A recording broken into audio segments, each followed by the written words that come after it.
Harvard engineers plan a new real-world geoengineering experiment. At a recent geoengineering conference, 2 Harvard engineers announced plans for a real-world climate engineering experiment beginning next year, 2018.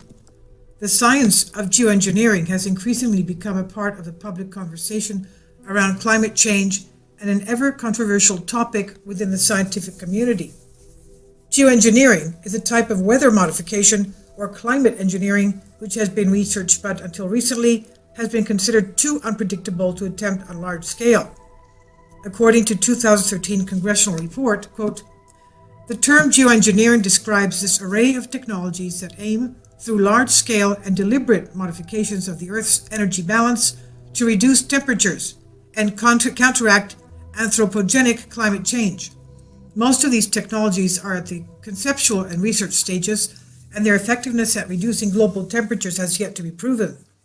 Moreover, very few studies have been published that document the cost, environmental effects, socio-political impacts, and legal implications of geoengineering.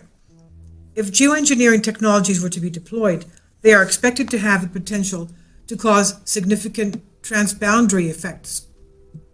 In general, geoengineering technologies are categorized as either a carbon dioxide removal, CDR method, or a solar radiation management, SRM, or albedo modification method.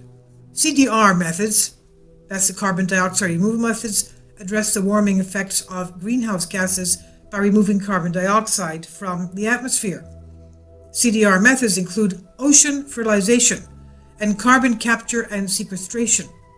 SRM methods, that's the solar radiation management, SRM methods, address climate change by increasing the reflectivity of the Earth's atmosphere or surface.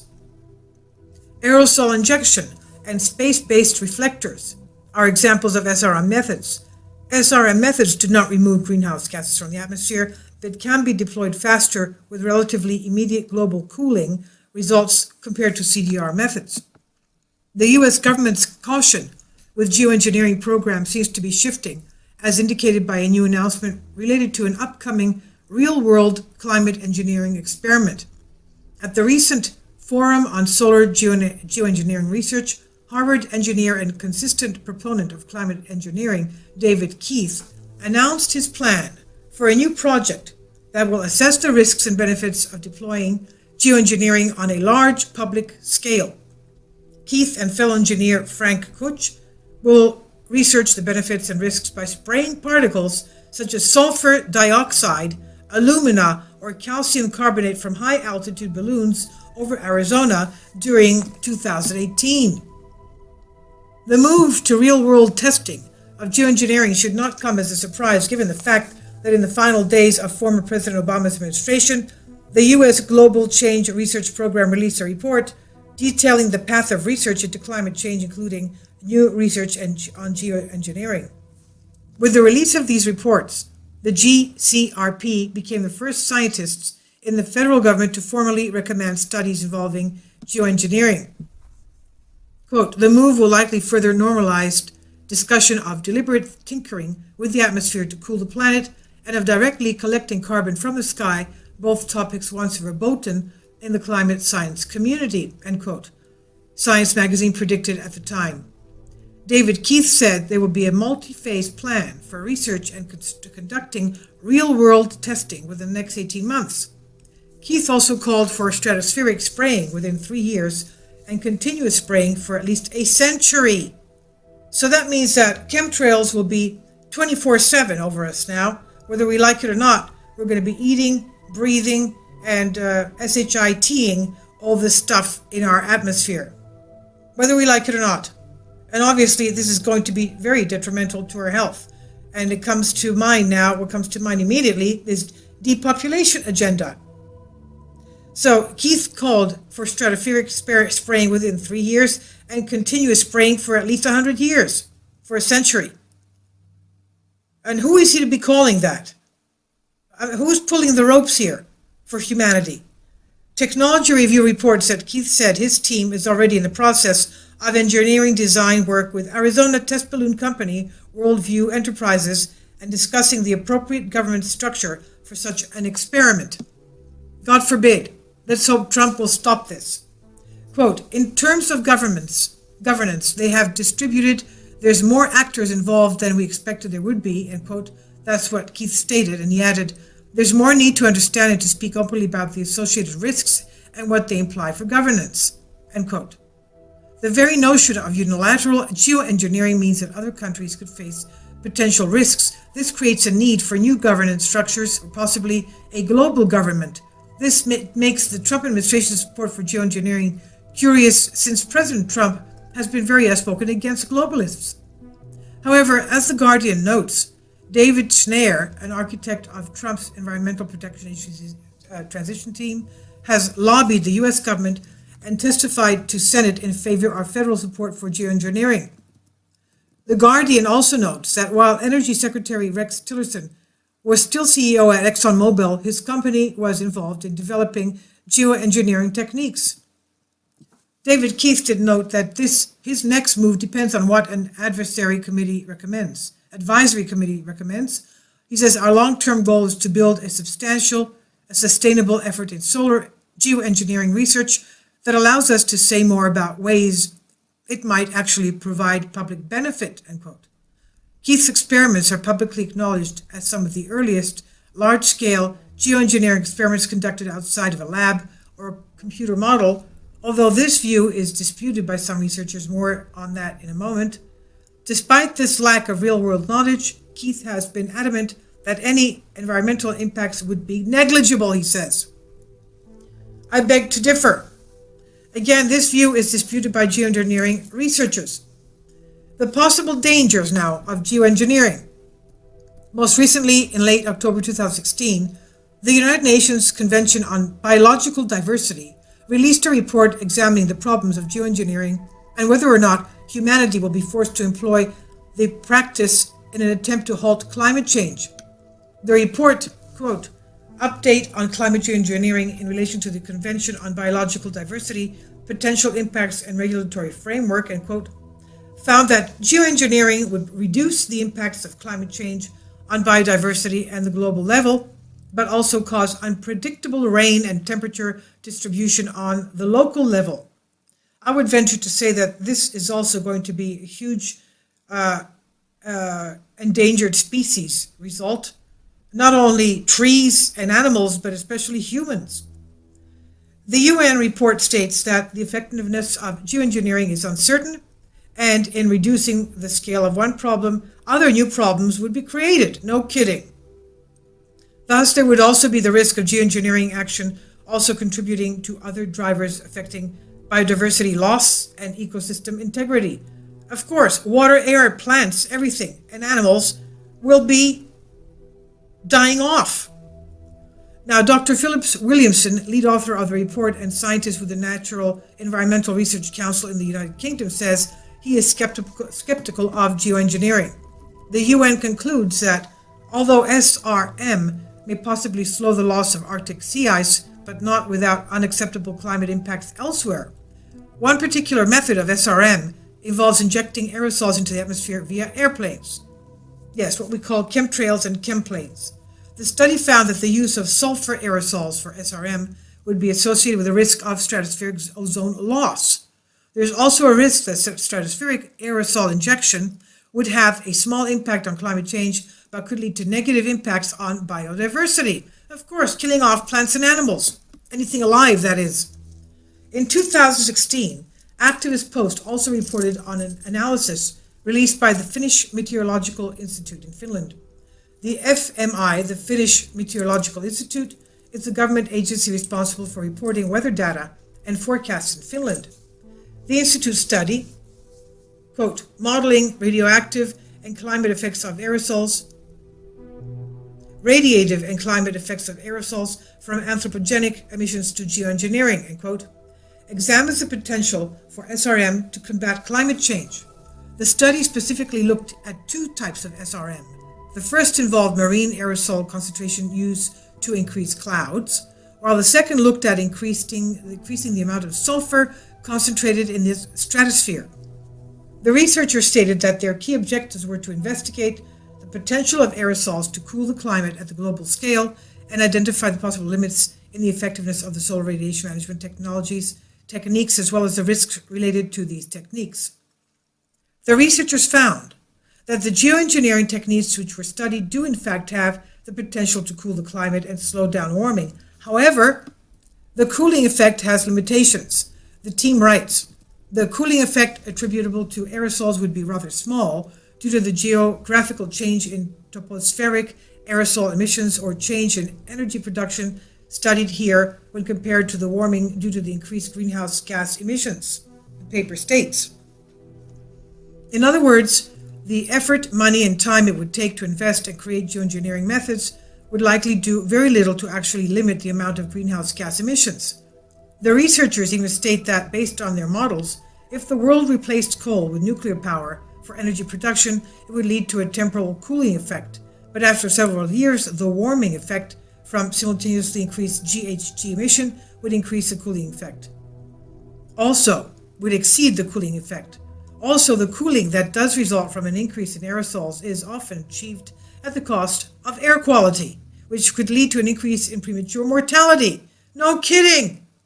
Oh, well, let's cool off the weather, but kill off everything else. What can I say?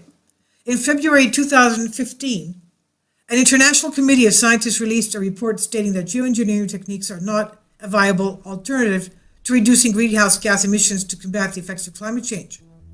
The committee reported calling for further research and understanding of various geoengineering techniques, including carbon dioxide removal schemes and solar radiation management before implementation.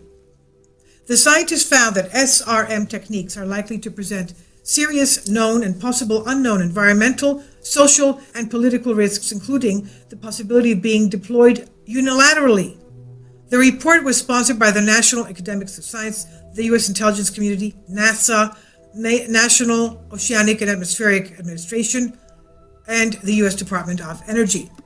According to a 2013 study published by the journal Geophysics Research, Atmospheres, if geoengineering programs were started and then suddenly halted, the planet could see an immediate rise in temperatures, particularly over land.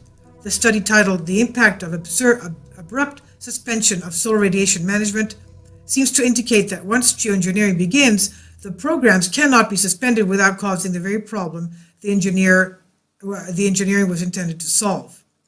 Geoengineering to save humanity, or something more nefarious? There's also a dispute among many researchers as to whether geoengineering programs are already active.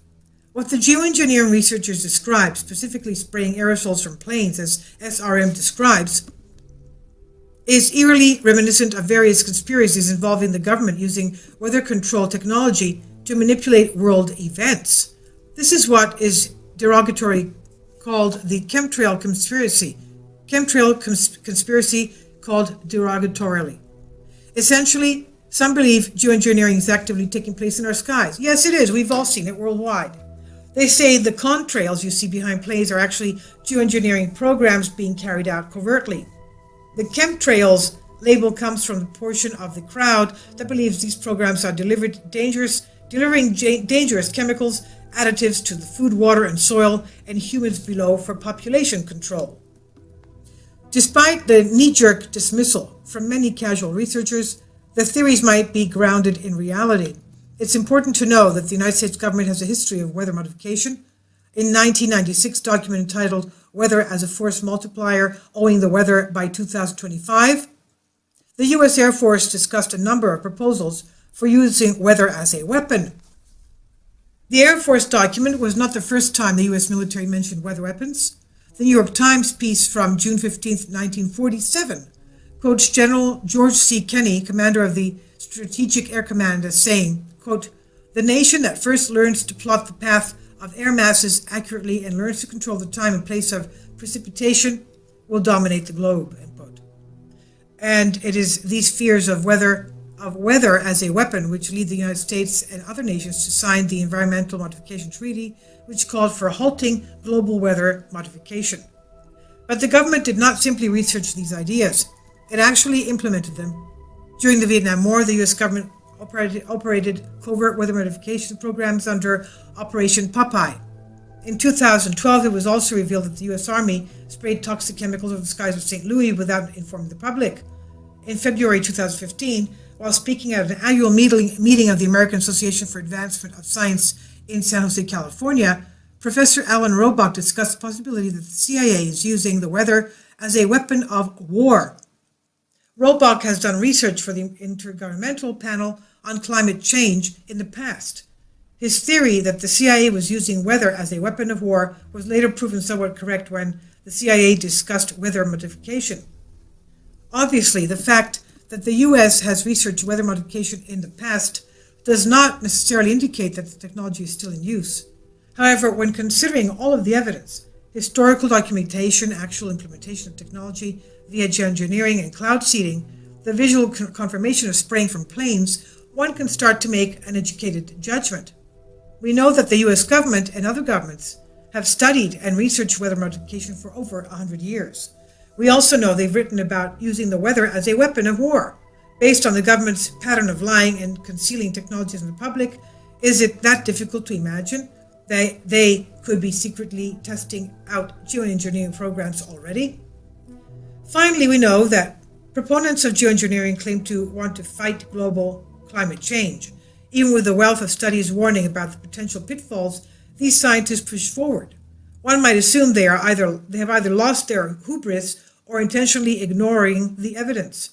If we consider the possibility that they are ignoring the evidence and lying, we must ask why they are lying and ignoring the evidence. This leads me to the darkest corner of the geoengineering conspiracy. Who is funding geoengineering and why? Those who believe that geoengineering is secretly taking place tend to divide into two camps. Those who believe the programs are being managed by overzealous scientists who want to help humanity, and those who believe geoengineering is a method of population control. The second group tends to point to the sources of funding for these projects. By studying the funding, the organizations involved, and the philosophies of the individuals behind the organizations, these researchers hope to understand the true motivations for seemingly illogical choices. It's interesting that during the conference, David Keith stated that geoengineering is receiving funding from other sources, who are bringing in newer resources for significant new projects.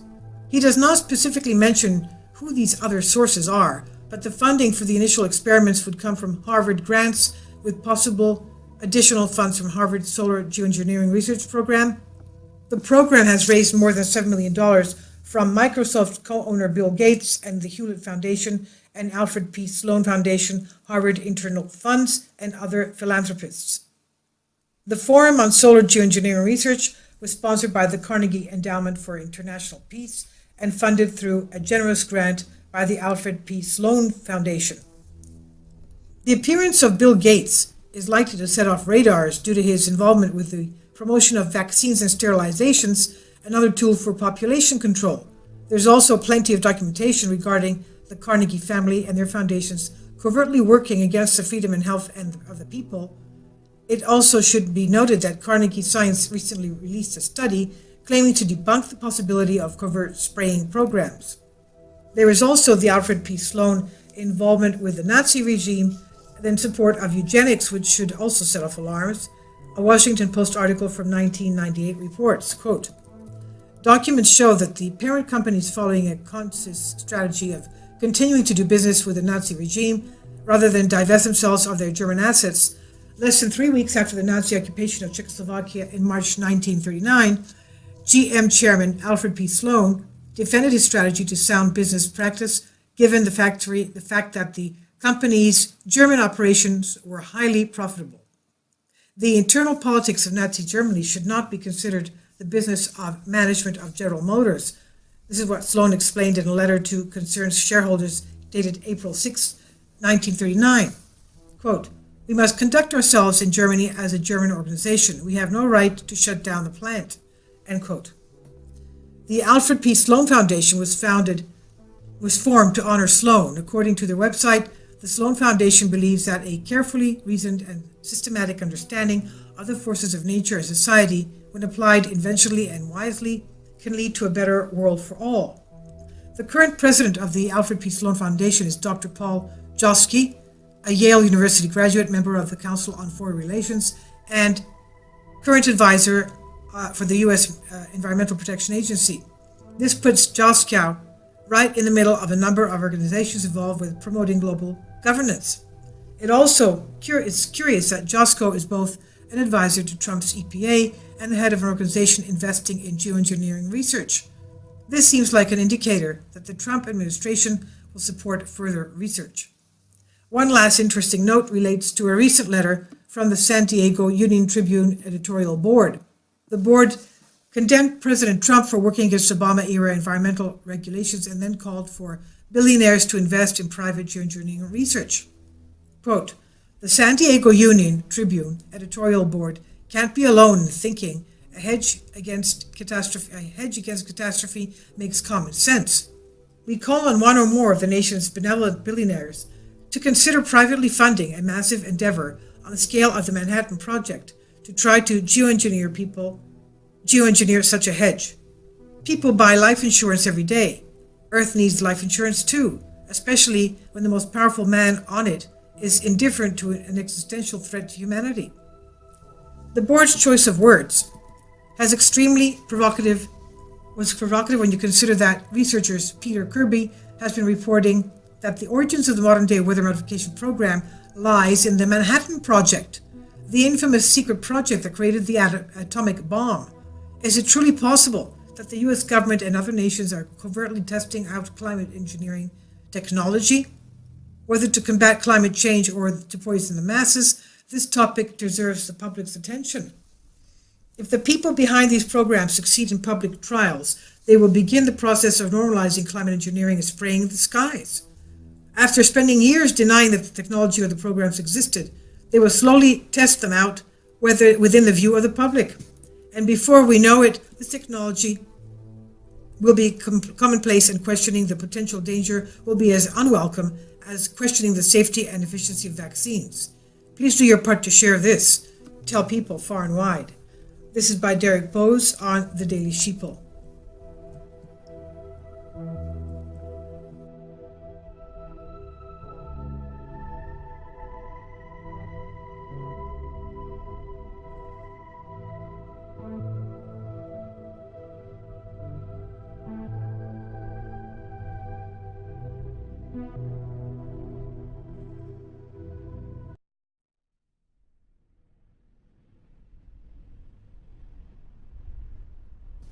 Harvard engineers plan a new real-world geoengineering experiment.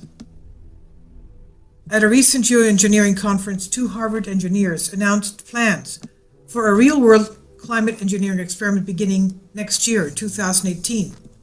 The science of geoengineering has increasingly become a part of the public conversation around climate change and an ever-controversial topic within the scientific community. Geoengineering is a type of weather modification or climate engineering which has been researched but until recently has been considered too unpredictable to attempt on large scale. According to 2013 congressional report, quote, "The term geoengineering describes this array of technologies that aim, through large-scale and deliberate modifications of the Earth's energy balance, to reduce temperatures and counteract anthropogenic climate change. Most of these technologies are at the conceptual and research stages, and their effectiveness at reducing global temperatures has yet to be proven. Moreover, very few studies have been published that document the cost, environmental effects, socio-political impacts, and legal implications of geoengineering. If geoengineering technologies were to be deployed, they are expected to have the potential to cause significant transboundary effects.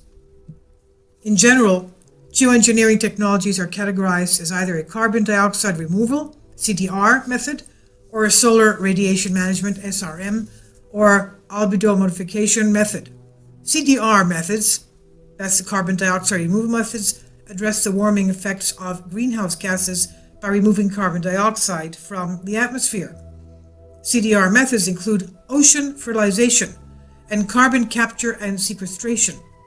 SRM methods, that's the solar radiation management, SRM methods, address climate change by increasing the reflectivity of the Earth's atmosphere or surface.